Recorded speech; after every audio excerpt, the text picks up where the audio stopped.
You're listening to the Smart Nonprofit Masterclass with me, Jose Gomez, founder and CEO of nonprofitwebsites.com and Net Ministry. If you're a leader in a nonprofit organization who wants to reach more donors, volunteers, members, supporters, and the community that you're serving using the power of the internet, then I'm already waiting for you in today's episode. So let's get started.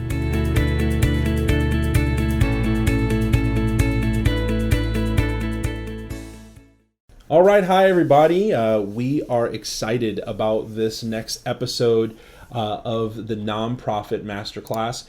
And I'd like to first introduce our guest, Jean. Jean, would you like to say something about yourself? Give us a little bit of your information and background. But this is Jean Lawrence Rightmire. She is well, I'm going to let her tell you exactly what she does. Go ahead, Jean. Well, thank you very much. I am born and bred in New York State and am a 30-year plus veteran of nonprofits, administration, management, fundraising consultant, grant writer, strategic planner, kind of do it all. And I've dealt with organizations as small, as one person or those wanting to get started as a nonprofit, and large post-secondary institutions as well. That's wonderful. And Jean, the thing that really intrigued me about you, there's a number of people that join the various groups that we create, and the specific group that we met in was the Nonprofit Leader Insiders group on Facebook. And you came in, and immediately I saw your background, and I, as I always do for folks that come in, especially if they seem like consultants, I jump in and start asking a few questions. And I think you and I both know that in this industry, there's a lot of folks that read a book and start a consultancy. And so I like to kind of qualify folks and know what kind of advice they would potentially be giving the people in our groups. And I loved your answers to the questions I was asking. They really, for me, provided me with insight into your experience and your expertise. So I want to thank you for being willing to sit under the swinging light bulb as I asked you these questions. Not a problem. Happy to do it. Well, Jean, tell me a little bit about just, you gave us a little intro about your background, but how did you get started in the nonprofit sector? How did you begin to work with nonprofits, and what direction did that take from the beginning? Well, interestingly enough, it was more by happenstance. When I graduated college, I was graduated as a teacher. Teaching jobs were very, very far and few between, unlike today. And I managed to secure a teaching position a few hours from my home, where I grew up in Ithaca, New York. But then after a year, wanted to move closer to home. There still weren't the teaching jobs. So I went into the nonprofit sector and used my degree in a different manner at that point. And then it sort of just evolved from there. And I was probably, I think, 27 years old, and was offered my first position as an executive director. Oh, wow. And at the time, in Central New York, the American Cancer Society used to have a unit office, so a presence, in every county in New York State, and the state office was in Syracuse, which is about 30 miles from Cortland, where I got this directorship. And I actually applied for the position thinking, oh, I could do that, not really knowing all that was involved. And fortunately had a tremendous mentor at the state office, who helped me learn some of the ropes, because I was still expected to raise, I think back then, and this was, of course, I'm dating myself, in the 80s, $60,000 or $75,000 a year. And the office had not had an executive director for a significant number of months. Wow. So when that happens in a small organization, it was me and a part-time secretary who I had to hire. Volunteers kind of go away, and the funding dries up. And that was when we still went door to door and asked for donations for the American Cancer Society. And I had to learn how to plan special events and how to do, coordinate volunteers and how to understand bequests and planned giving and all of those sorts of things. that was a foreign language to me in the beginning, but it was a tremendous training ground for me. And then I kind of just catapulted from there. Yeah, that sounds, and what a tremendous just throwing you into the fire situation, right? Yeah. You think about that if you wouldn't have been in that situation, if you wouldn't have been in the position and just kind of thrown into the fire like that, how long it would have probably taken to learn the things that you learned, and then if you wouldn't have had that mentor, all the different ways you probably would have tried it before you figured it out. But you were just in that great situation where they put you in the pressure cooker, gave you the tools, gave you somebody to help you out, and you were able to thrive. Exactly, and they obviously saw something in me that led them to hire me at such a young age with such a tremendous amount of responsibility. Because there were a multitude of programs that they used to do back then. They've kind of, pulled themselves in a bit more than they used to be at the American Cancer Society. But it was a way for me to learn the ropes kind of as I was going, but I wasn't completely by myself. And it taught me how fund development, its hand has to be in every component of an organization. It cannot be standing out on its own, which often is what happens in many organizations. Well, you just go raise the money, and we'll worry about the programming and services and whatever else it may be. And fund development cannot act in that manner. It has to be integral into every aspect of an organization. Now, is that something that you realized, a realization you came to through trial and error, or is that something that your mentor was able to pass on to you? I think it's a combination of both, but I also think it's a combination of my own personality and my own upbringing of being curious and asking questions and observing. And I'll give you a perfect example. When I worked at a local hospital in the Office of Community Relations and Development, they did an annual appeal. I think they still do. But they only sent it out to a key number of people. And it's a county of a population of now about 100,000 people. And I led the staff and physician component of that in addition to the other one. And we lived still within the county, but about 12 miles from the hospital, give or take. When I left that position, and we still lived in that house for a number of years, not once did I get a solicitation letter from that hospital to donate. And I gave birth to children at that hospital and worked there for 7 years.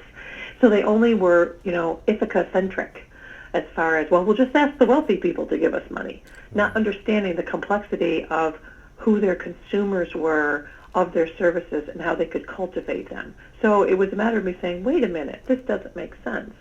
But having them switch was, and I don't know if they have, was quite difficult because it was one of those, we've always done it this way, Yeah. And how difficult is that when an organization doesn't really take development and weave it into all the various pieces of what it does? It now isolates development into its own bucket.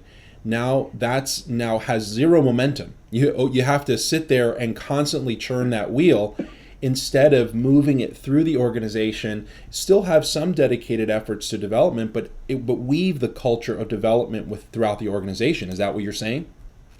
Exactly, because it's extremely difficult to raise funds in whatever venue. If you're talking about grant funding, if you're talking about planned giving, major gifts, that type of thing, if you don't know what's truly going on within the organization. I have a client now where I had to say, this is a youth program, said, where do those kids go to school? What is the age range of those kids that you're serving? What is some of the demographic information, as opposed to, we just need X, and sometimes I have to say, well, how much does X cost? Right. It needs to be integrated within, so there's a clear understanding, because that's what funders, and the funder can be an individual, could be a corporate support, it could be in kind, it could be a foundation or state or federal funding. They want to know those details. Absolutely. Capturing, I was just talking with an initiative. Rotary has a youth initiative that they put together, and the numbers and the proof and the statistics coming out of the activity that they're doing is just so staggering, so outstanding. It's a charity that really truly has numbers, metrics, and proof, which is so important to put up front when you're not only structuring your appeal, but just in all of your communication. The mission isn't just the mission anymore; it's actually tangible evidence, and it's real traction. So it's important there, like you're saying, to be able to pull those things, understand your organization, your mission, and what deliverables you're putting out there, so that development can be weaved in carefully and crafted into your daily messaging. Exactly, and the same component of that also goes into if you were running, a regular business, and a nonprofit is just at its very simplest forms is a differentiation in tax codes. Yeah. And if you were an investor in a business and they were going to say, well, if you give us $1 million and we're going to try to, maybe, I don't know, think about and plan, and maybe we'll come up with this great new invention. As an investor, you'd be kind of like, but how do I know you're not just going to waste my money? Exactly. And so your point is spot on, that there has to be some sort of measure, not to make busy work. I've had to do New York State, statistical reports that were 18 pages long, but to measure, to say, I could say of a program that I used to direct that statistically 100% of my kids graduate from high school as a dropout prevention pre-collegiate program on time, and 62% of them went on to post-secondary education, and another percent, blah, blah, blah, did. Phenomenal. Those are measurable. Absolutely. I can count the kids, and the impacts that it had, not just say, well, we did these activities, and, the kids were happy. It's not measurable. So the purpose of a nonprofit isn't just to have meetings? Right. Or just a process. Just a process. I want to talk to you a little bit about that, because as we talked before today's interview a little bit about the different nonprofits and kind of at the juncture where we find a lot of our clients, and one of the things I'd like to really pick your brain about here, that I know that folks will really relate to, is about the real top concerns of nonprofits.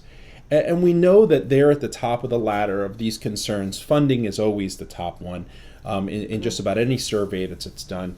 Followed very quickly with volunteer needs and board cohesiveness, and either the board's either micromanaging or they're not managing enough. So board level type of management is important, governance, those types of things. But I want to get from you, I know what the leaders are concerned about. What are your top concerns for nonprofits when you walk in? What do you look at that might be maybe a little different than what they might be concerned with? Well, I think it goes with the top priority for many leaders or organizations, regardless of size pretty much, is that funding component. But I come at it from a different angle. I look at their ability for their funding sustainability. Too many nonprofits, small, medium, even large, ones I've worked for in full-time capacities and also as a consultant, rely on a single source funding, meaning they only rely on grants. Yeah. And so then, and they rely on the same grant, or they're chasing the money. They're reactive to their funding sources as opposed to being proactive in their funding sources. And if I had a dime for every time I said what I will say in a second, I could retire. I cannot tell you how many nonprofits do not have an endowment. And I say to them, you can start an endowment with $25 and open a bank account. Oh, yeah. We've talked about that at our board meetings. We talked about that last year. We talked about that 5 years ago. Oh, yeah, we really need to do that. Open the account. Because there are a percentage of people who will donate, and it's overwhelmingly people who give to people. It's not grants, it's not foundations, it's not corporations, it's people who don't want to give to general operating, who don't want to give to buy the new bicycles or the trombones or the kickballs or whatever. They will give to an endowment, and that's also how you build your major gifts program. And time after time after time, and these are organizations that have been in doing their work for 20, 30, 40, 50 years or more, still do not have an endowment. And that's how there's revenues, there's grants, there's endowments, there's major gifts, there's planned giving. um, they have to develop those, and they go hand in hand with their marketing strategy. And many of them don't, just like we talked about a minute ago. They set fund development, just write some grants. That's all I want you to do, just write some grants, you know. And it's far more than that. So I look at it from a different angle on how sustainable are you in your funding streams and how diversified are you. So that if something happens, which I've seen it happen, and I've had to negotiate with funders for nonprofits, and a funder will say, I'm sorry, we told you last year, 3 years ago, we were only going to fund you for this long, and, we're not going to fund you anymore. We believe in your program, but this is the limit, and they're out $150,000, and then they have to, or even less, and have to turn off the lights and lock the door.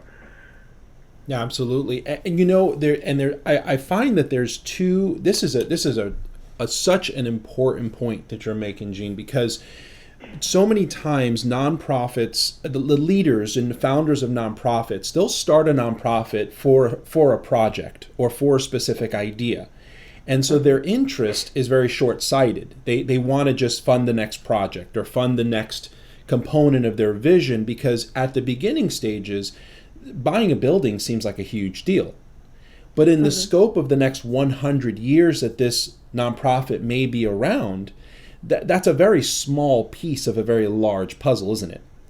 Yeah. And so sustainability becomes so important because it's not really about your next project. It's about how many years and how many people and how many lives you're going to touch over the entire lifetime of the nonprofit, and how do you approach it in a way where you can ensure the survival and continued support of your organization.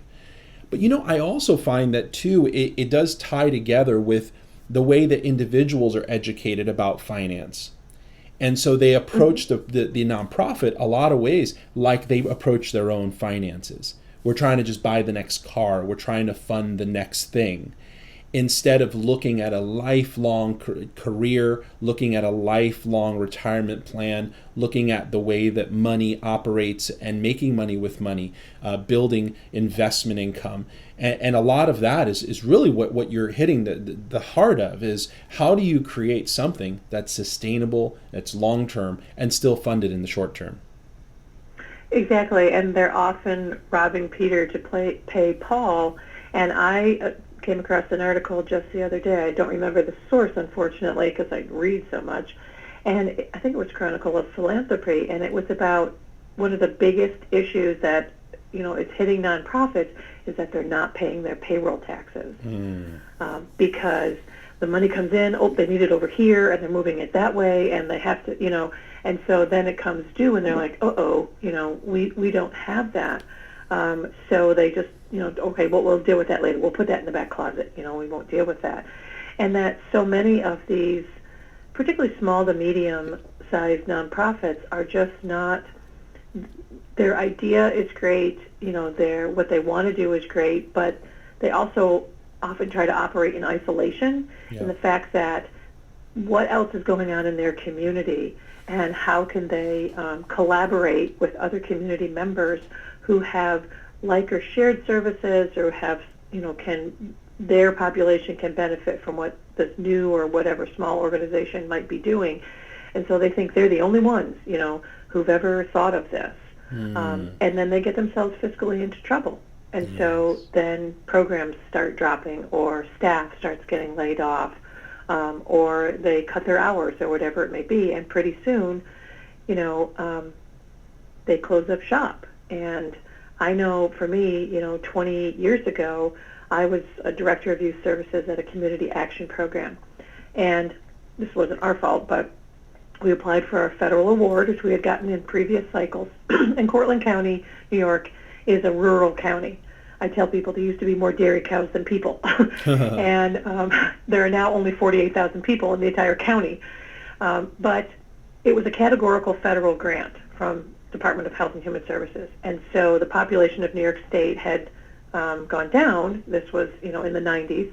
And so all the urban areas in New York, Syracuse, Buffalo, New York City, Rochester, Albany, got their funding. And we did not, even though we scored high enough to receive our funding. And that then, was part of our state funding, trickle all down. That was 20-some years ago, and this county, and I live in Cortland County, still does not have a runaway and homeless youth program. 20 years later. Wow. So the community still hasn't gotten together, and there's the typical Catholic Charities and Family Services, and and the Community Action Program is still there, but they're so busy with so many other things and being reactive to their funding sources and not looking beyond their borders to say, how can we come together and work together with members of our community who are not in the nonprofit world to say, let's work together to make this community a better place to live for all, as opposed to just being out there on, well, so-and-so is on Main Street, and so-and-so is on First Street, and so-and-so is on whatever, and that's only the population they serve. They're still all members. And so I've said for, most of my entire career, human services, this is about community development. At the bottom line, it's all about community development. It really is. And, yeah. It really, really is. And what do you feel in your experience? What do you feel is when you approach a new client, when you approach a nonprofit that you've met, what do you feel the real telltale signs? Maybe if you can give 3 that really help you identify whether or not this organization is probably a healthy nonprofit. Well, I think the first, which is pretty encompassing, is to put bluntly, how panicked they are about having to raise money. Mm-hmm. And how they think, well, if you just do this, then in 30 days we'll have $100,000, and not planning that out.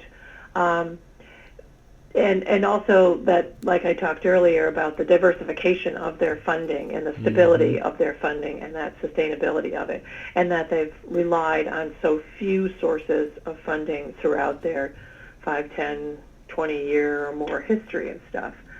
And I think the second is kind of coupled with that, like I mentioned, is that they keep chasing that money. So, well, if we just create this program, then we can hire some more people, and then we'll get that X amount of grant funding. Then we'll be okay because we can, spread the directors, 10% of the executive director's time, and the, CFO, and blah blah blah type of thing. Mm-hmm. And then I think the third is that in that, and it's all kind of interconnected, is then they spread themselves too thin. So I do work for an organization right now called 21st Century Facts. It's new. It's exactly what you're talking about. Mm-hmm. Started by an individual. And they want to be all to end all. They list 52 things that they want to, bring up as issues. And in a recent board meeting, just for me to say, okay, let's choose 3 issues that we're going to focus on as an organization in 2018. So just getting them to narrow down, and then they'd say, board would say, healthcare, because the organization is about promoting, using media and social media to promote factual information about certain topics with all the fake news out there, and still having them understand, like benchmarks and measurables and engaging the community. And so when, the word healthcare went out there, I said, what component of healthcare? That's pretty broad. Yeah. And so that's what nonprofits get to do. Well, we'll pick up this program. Well, we'll pick up this program. Well, we'll get into, it'd be like the Mexican restaurant suddenly deciding to serve also Chinese and Italian and, Colombian type of cuisine just because they weren't getting enough people through their door, even though they didn't necessarily, that fit their theme, that they've never cooked Italian food, but we're going to offer it anyway. Yeah, exactly. Because there's money out there for that. Of course, and that's what we need tomorrow, right? We need that money tomorrow. Exactly. Because we're going to close our door doing that thing that we actually opened to do. I think that is so key. Even in business, typically where you see mistakes made is when folks try to do too many things, try to be too many things to too many people. And so you end up either having to spend billions of dollars to attract a very, very broad audience, or you just end up going broke. And so the idea here is learn how to do one thing right. In the nonprofit world, I like to modify that a little and say learn how to show one set of results first. Show us what you can do. Show us that you can actually meet that core need that you were started to meet. and then expand from that, and be careful to continue that same thread, that same culture, and that same result set. Leverage what you're doing rather than spreading it through too thin. Exactly, and make it understandable, to the common person. When Yeah. when I write my much larger grants, and I've written, federal grants for many of the departments down there, and, state and private corporations, I would actually hand, close to my final draft to my husband, who's an IT guy, doesn't know anything about funding, nonprofits, except for what he's maybe gleaned after 27 years of marriage. And I'd say, please read this, and does this make sense of what we're trying to say and accomplish? And sometimes he would come back and say, wait, I'm confused about this. So that if, somebody dropped from Mars, as we used to say, and couldn't understand your application or your solicitation or whatever, then how do you expect them to want to invest their money, time, whatever, into your organization? You may think it's fabulous. You may think it's the best idea ever to help, the little squirrel that might be going extinct. Not everybody else might, because they don't understand it. That is, and that's where I think a lot of nonprofits don't do a great job in really saying what they do, and as you said earlier, what they do, and the investment from individuals or funders makes an impact.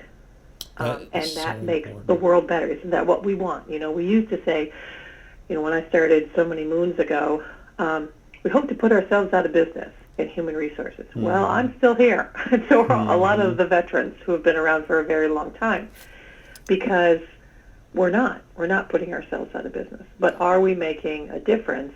And that's sort of, a real barometer. If those people who will be listening to this, if they go out and ask, quote, the everyman in their community, and ask them, do you know what, whatever their said organization is, do you know what we do in this community and what an impact we have? And they might be surprised how many people do not know.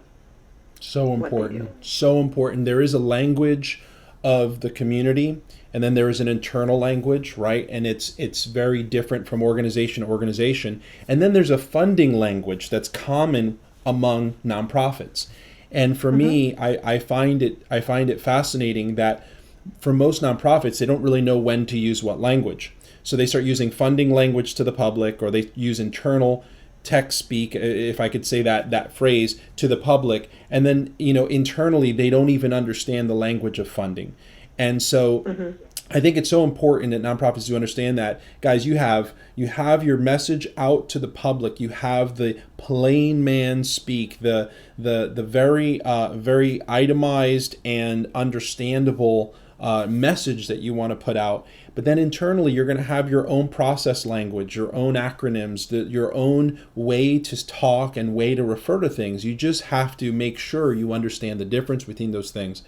And for many of you that have nonprofits and are really at the starting phase and not a lot of experience and not a mentor like what Gene had to teach you what all the different pieces of funding language are, like planned giving and endowments and bequests and those things, that's another language you've got to pick up. And it's not so much you've got to pick up the words, you got to pick up what those words mean, because they're critical to you and you're missing something. There's also I love this communication strategy. When you take something, you take a need that someone has, let's say a community has, and you identify it's the hell heaven type of scenario where you're defining the hell, you're defining the problem and the depth of the problem and all of its even peripheral consequences.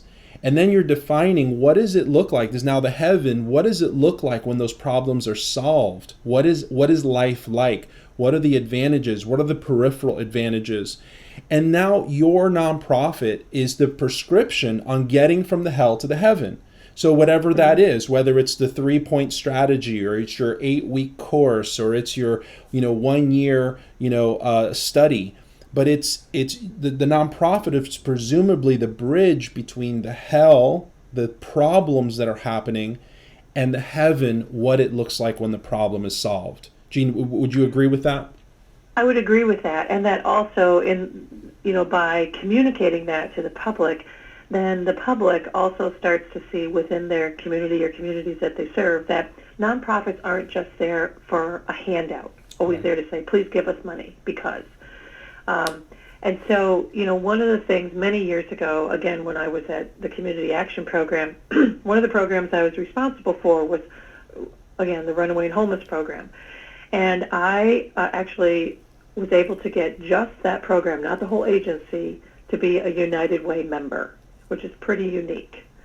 And at that time, that's when United Way was going through all these metrics, and it was just incredibly complicated. And I sat there in front of the application for a little bit and said, okay, I'm overthinking this. Like, I had to fill this out for us to get our, I don't know, $10,000 or $20,000, I don't remember. And then it sort of dawned on me, like, if I'm helping these children, what is it that we want for them? And so it was like, the light bulb went on. We want a safe place and environment for them to live. Mm-hmm. We want them to have healthy relationships, as opposed to, 2 times a week they would be seen by a case manager and blah, blah, blah. Exactly. That's process. That is process. That's not outcome. And I think that's what people get confused when they look at grant applications and they think, oh, well, we'll just say that they'll count beans, B-E-A-N-S, not beings, and what impact that has on those beings. And I've had to do those statistical reports, but many who work on funding sources, and they even put it in their letters or, social media posts to donate, they still think of those beans, Well, if you give, you can have 52, meals given or whatever. But what do those meals mean? Exactly. What does that mean to those families in that community? And that's where that next step has to come, for it. And so I think that integration is so critically important for nonprofits, not only now, but particularly now with tax reform and how people are going to donate and our younger generations of donors. Yeah. They want to see impact. They're not just going to write the check like Grandma did because they want to know why. They want to get involved. And I saw a huge shift in giving at Katrina. Hurricane Katrina was a watershed moment. Absolutely. Because that's where people could give online through their phone. They could get updates. They could do whatever. It was brilliant of the American Red Cross, absolutely brilliant. And so that's where on the local level and on the regional level, that's where you want to talk to younger people, millennials. I have a millennial. My daughter is of that group. And they're a little more leery of organizations. And they want to know the whys, and they want to know, what difference does my money make, no matter how big or small. And value of your organization is defined. If you take the heaven, you subtract the hell, the difference in between is the value. It's not the process. So you could literally change that process, refine the process, remove steps. That's not the value of your organization. The work is not the value. It's that progress. Can we really get a condition, a people, a situation from one place to a place that is better because you did something? And that value between is the value of the organization and its mission. Gene, I want to ask you one more thing here as we wrap up. Tell me a little bit about, because my company, what we do is we're an agency that works with nonprofits, and what we try to do is come alongside of them and help them to establish an entire presence. A lot of times organizations, they kind of put websites next to business card and logo, and they just kind of check it off. Yep, we got a website, got one of those, and not realizing that there's no such thing as getting a website. This is an ongoing, living, breathing, not even a document. It's your headquarters, and it's your international presence, and you're always really evolving it, changing it, and making it more of what you need. And then there's so many components to that, everything from email all the way to social media, all the way to advertising online and Google's grant program and so many different things, so many pieces to it. What we try to do is come alongside of organizations to help them to establish their presence entirely so that all the pieces are in place, the machine is actually moving for them, and they can go focus on what they actually do as a nonprofit. They don't have to go around and play too much with the website. They can just have that all in place. And moving forward, they have a team to help support them. I'd like to know what you've seen over the last, obviously, 2 decades. We've seen nonprofits really move into online strategies. We've seen the digital has become much more meaningful and important to the nonprofit sector. Give me your 2 cents on digital, websites, social media, email, all that stuff. What do you see as the place of that in today's nonprofit world? I think it's critically important, but also in that same realm that it has the right messaging, and you don't, fatigue your audience as well. And we are even now, my daughter is 24, and she's astounded, even within her lifetime, the explosion of instant news. And that can be social media posts, that can be real news worldwide. We know in a millisecond what is happening around the world if we choose to engage. And so our messages also get buried very quickly. Yes, they do. And so while it's a constant thing, there's a fine line on being too obnoxious. Mm-hmm. And I've even used on my personal Facebook page that pause somebody for 30 days because Mm-hmm. it's just been a bit too much. But with that component, it is a vital tool now. It is a tool of communication for many, hundreds of millions of people. But we can't forget some of our older generations. I'm a baby boomer. My mother's still alive in her 80s, who still picks up the paper and reads the paper. Yeah. And what sort of avenue can we use in conjunction? It has to be along a spectrum so that we don't miss out on educating all of our people who want to get involved in whatever capacity.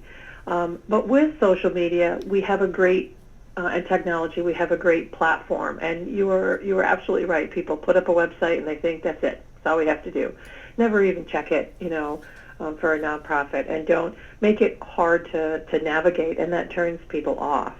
And I think that in building an organization and building their technology and their social presence, they need to be cognizant of who their audience is, not only those that might be potential donors or who may volunteer their time, but also those people who may benefit from their services. Jean, that's really insightful. It's powerful what you're saying.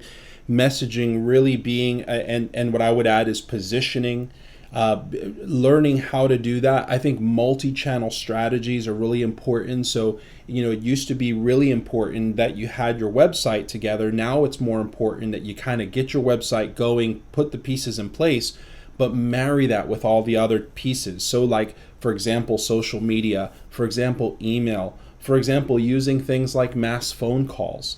All those pieces can be laid over each other to create a really comprehensive communication strategy. And at the end of the day, that's really what the internet is really used for in the life of a nonprofit. It is a communication tool. And it is one of, as you've alluded to, many different tools. We can still get out in our cars, go to a neighborhood and knock on doors too, So there's so many things that we can do with the internet. What we've realized over time is that the best strategies really do combine all the different components. And social really being, although it can be really powerful, sometimes it's actually the least powerful of the tool set that the internet gives you. I started the Tampa Bay Society of Photographic Artists, a nonprofit out here in our area, and within a year we have 400 members.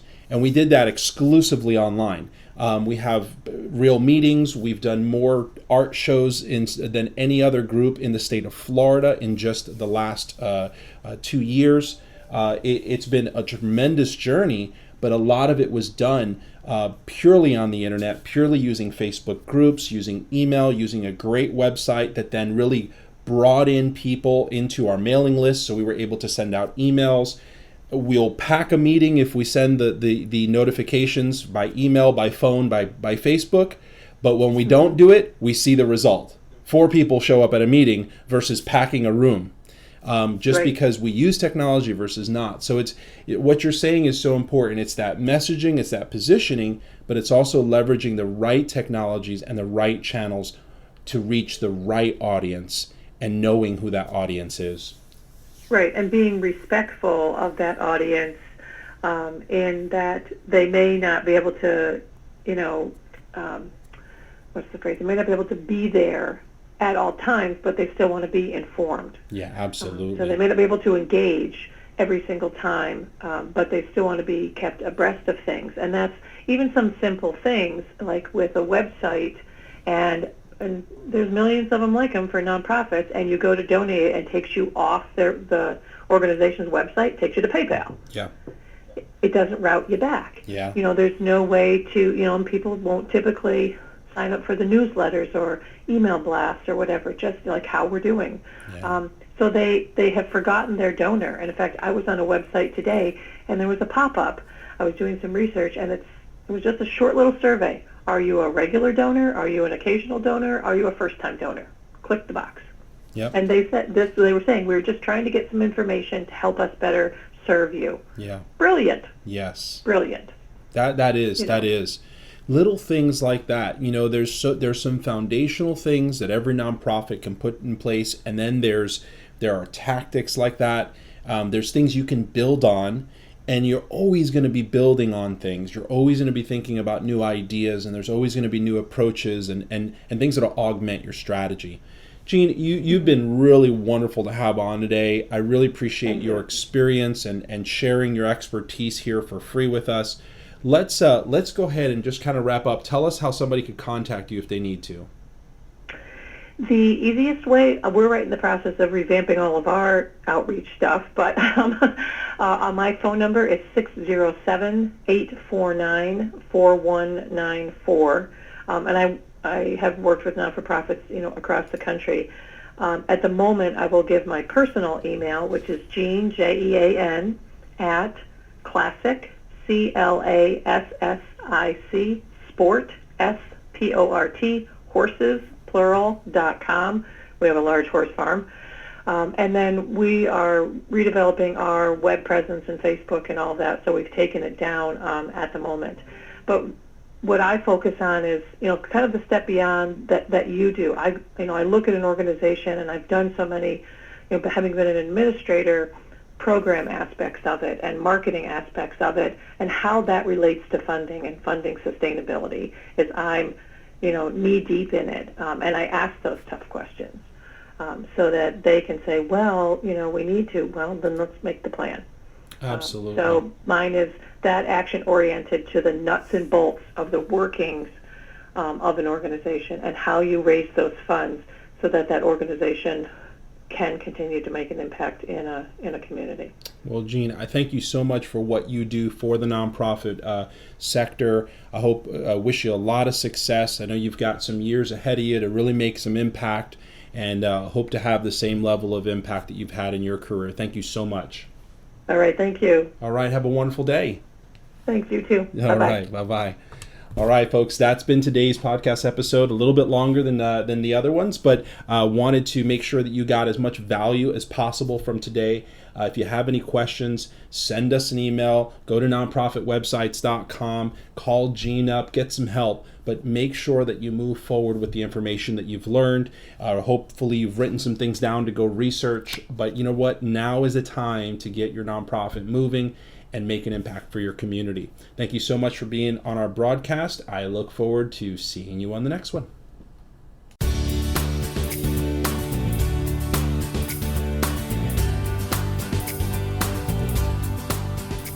Hey, thanks for tuning into today's episode of the Smart Nonprofit Masterclass.